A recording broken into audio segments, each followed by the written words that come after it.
Blessed is the man who does not walk in the counsel of the wicked, nor stand in the way of sinners, nor sit in the seat of the scornful, but his delight is in the law of the Lord, and on his law he meditates day and night. Psalm 1. There's something sacred about the first words of Psalm 1. They don't whisper, they declare. They set the tone for an entire life, a principle that governs seasons, determines success, and defines peace. The psalm begins with a single word, blessed. Not busy, not talented, not wealthy. Blessed. That word is the key. It means favored, fruitful, fulfilled, aligned with divine order. It describes the kind of life every person wants, but few ever build. Psalm 1 is not a prayer for comfort, it's a blueprint for consistency. It teaches us not how to chase blessings, but how to become the kind of person blessings naturally find. Blessed is the man who does not walk in the counsel of the wicked. Right there, the psalm gives the first secret to staying rooted in God's blessing separation.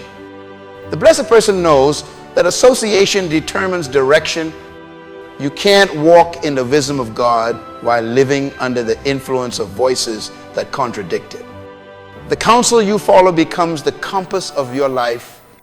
The world will always have opinions about how you should live, what you should pursue, what success should look like. But not every voice deserves your agreement. You can't take advice from those who ignore God and expect to end up in his favor. In a time when everyone speaks loudly online, at work, even in your own head, this verse calls for spiritual discipline. The discipline of discernment. Blessed people filter their influences. They are selective about who shapes their thoughts, because they understand that what enters the mind eventually steers the heart. Who speaks into you shapes what grows out of you. So today, pause and evaluate. Whose counsel are you walking in? Is it rooted in truth? Or trending in opinion? Does it draw you closer to peace or deeper into pressure? The blessed man doesn't just pray for favor, he positions for it. It continues. Nor stand in the way of sinners. Standing means agreement. It means finding comfort in compromise. This is subtle because standing doesn't always look like rebellion. It can look like silence when you should speak. It can look like indifference when you should act. It can look like blending in when you are called to stand apart. Blessed people aren't self-righteous, but they are self-aware. They know that the crowd's comfort can become a trap.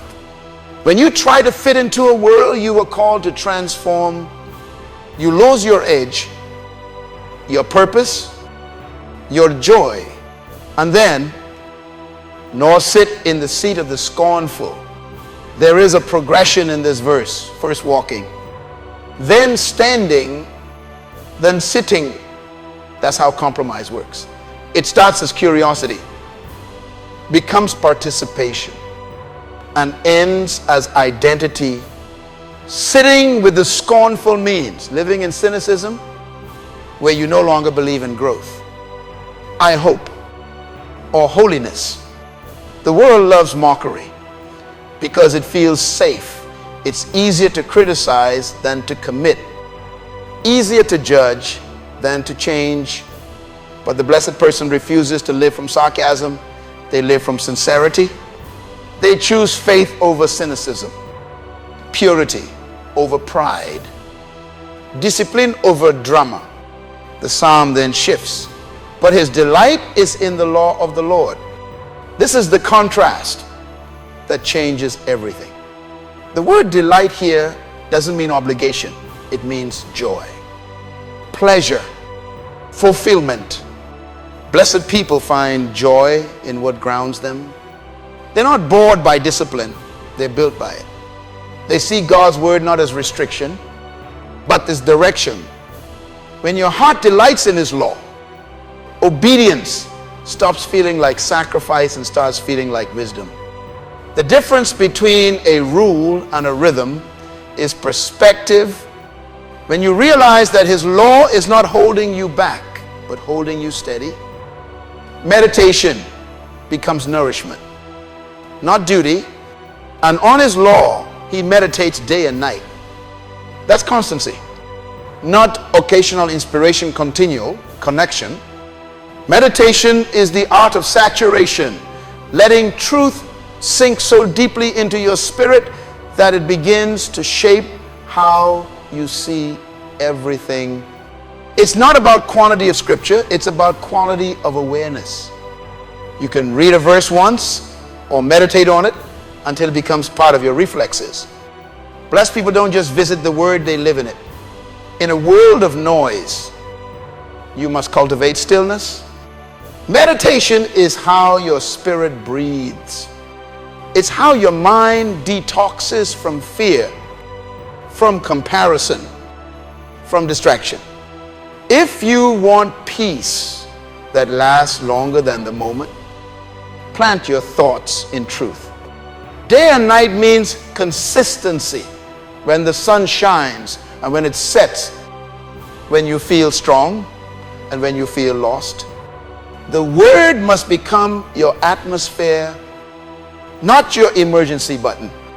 You cannot expect fruit in public when your roots are starving in private. He shall be like a tree planted by streams of water. That is the image of stability and strength. Notice, it doesn't say a tree growing in random soil. It says planted, intentionally positioned near a source. Blessing isn't luck, it's location. You must choose where you plant your roots. Are you near the stream of God's presence or stranded in the drought of worldly distraction? The tree doesn't depend on the weather, it depends on the river. That means your joy, your peace, your growth are not determined by external conditions, but by internal connection. Maybe life feels dry right now. Maybe you've been trying to grow in the wrong environment, relationships that drain you, in jobs that compromise you, habits that deplete you. God is inviting you to reposition yourself. Get closer to the water again. The word, the presence, the prayer, the things that don't give temporary relief but lasting renewal, which yields its fruit in its season. That's a reminder that timing matters. Even the most faithful tree doesn't bear fruit year-round. There are seasons of pruning, waiting, and watering, and that's okay. You can be healthy and still not see harvest yet. The world measures success by speed, but the kingdom measures it by stability. When you're rooted, you can endure delay without despair. You can wait without losing worth. Don't compare your season to someone else's harvest. Fruit takes time, and timing is divine. Whose leaf does not wither. That's the blessing of sustainability. The same God who plants you will preserve you.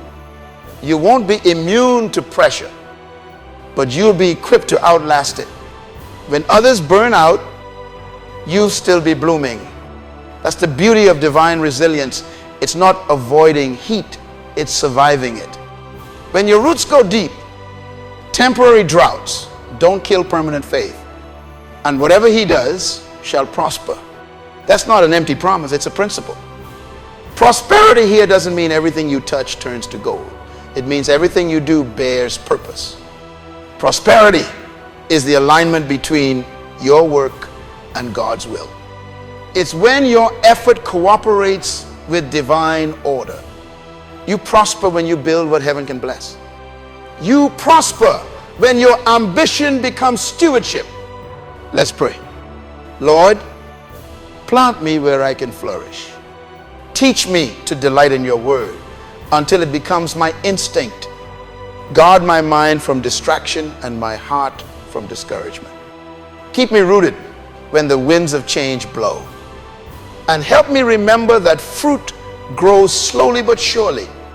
Let my life be like that tree, steady, strong, and sustained by your presence. The wicked are not so, but are like chaff which the wind drives away. Chaff is light, hollow, and temporary. It has no weight, no substance, no root.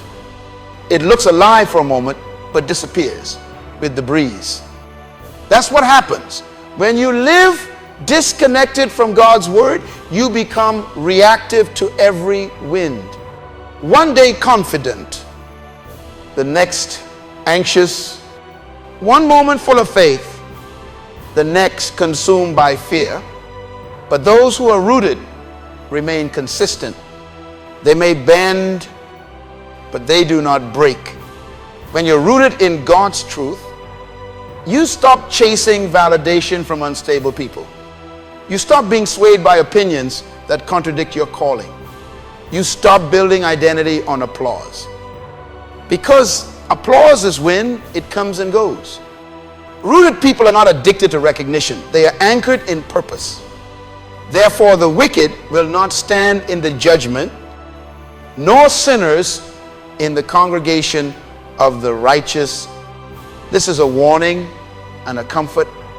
It means that the systems built on compromise eventually collapse. The world glorifies shortcuts, celebrates corruption, and rewards noise. But time exposes truth. Only what's rooted in righteousness remains. You don't need to manipulate outcomes to win. God's justice may move slowly, but it moves surely. For the Lord knows the way of the righteous, but the way of the wicked shall perish. God knows your way, not just your destination, but every step, every setback, every detour. He knows the effort no one sees. In the faith, no one applauds the discipline, no one appreciates, and he promises your labor is not in vain. The way of the righteous may be narrow, but it's never wasted. The way of the wicked may look wide, but it ends in emptiness. Maybe you're in a season of struggle right now. You're trying to stay faithful while others take shortcuts and seem to get ahead. You're trying to remain honest while dishonesty looks easier. You're trying to live by principle while pressure screams for compromise. This psalm is for you. It's your reminder that what's built fast fades fast, but what's rooted deep lasts forever. Let's pause again. Lord, I remind me today that blessing is not about ease but endurance. Help me to choose the narrow way even when it's lonely, to stay rooted when I feel restless, to trust your timing when my patience runs out. Teach me that fruitfulness isn't about speed, it's about depth. And let my confidence be not in what I see, but in what you are growing beneath the surface. You see, Psalm 1 is not just a poetic promise, it's a picture of a disciplined life. The world sells quick success, God builds quiet strength. The world says, move faster. God says, grow deeper. The world says, be noticed. God says, be rooted. Because only the rooted can withstand the storm. Only those grounded in truth can flourish in a world built on noise. Your peace, your prosperity, your purpose, they all depend on where you plant your life. Stop trying to grow in dry soil. Stop trying to find nourishment from people who are spiritually bankrupt. Get near the stream again. Spend time in the Word, not just for information, but for transformation. Meditate until you remember who you are. Pray until your emotions realign with your faith. Worship until anxiety bows. That's what it means to stay rooted in blessing. To live unshaken when others are unsettled. To stand firm when the culture shifts. To remain fruitful when the world burns out. It's not glamorous, but it's glorious, because stability is the greatest success. Maybe right now you're tired. You've been pouring out and feel empty. You've been faithful but unseen. You've been consistent but unrewarded. Don't mistake hiddenness for absence. Roots grow underground. In darkness, no one applauds them. But without them, there can be no fruit. If you stay rooted long enough, your season will come, the drought will break, the fruit will appear. And when it does, you'll realize it wasn't the applause that sustained you. It was the river. So let this be your prayer today, Lord. Keep me planted. When I'm tempted to compare, remind me of my calling. When I'm discouraged by delay, remind me of your promise. When I'm drawn to shallow soil, pull me back to deep water. Make me like a tree that still bears fruit in adversity. It still stands when others fall. I still flourishes when conditions change. Blessed is the man who delights in the law of the Lord. That's the secret. Not the one who has no problems, but the one whose roots go deeper than his pain. Not the one who never feels fear, but the one whose faith grows stronger in it. Not the one who escapes the storm, but the one who endures it and still remains green. You were not planted to be temporary. You were planted to last. So stop worrying about when the fruit will come. Stay near the water. Don't chase the wind, dig deeper. Don't panic in the drought, trust the source. The Lord knows your way. It says your roots. He's watching your consistency, not your speed. And one day, when others are scattered like chaff, you'll still be standing. Because the one who is rooted in God's word cannot be shaken by the world's storms. So today, walk out this truth. You are blessed not because life is perfect, but because your roots are planted in the perfect one. Stay grounded, stay growing, stay grateful. Because as long as you're near the river, your leaves will never wither. And everything you do will prosper in its season.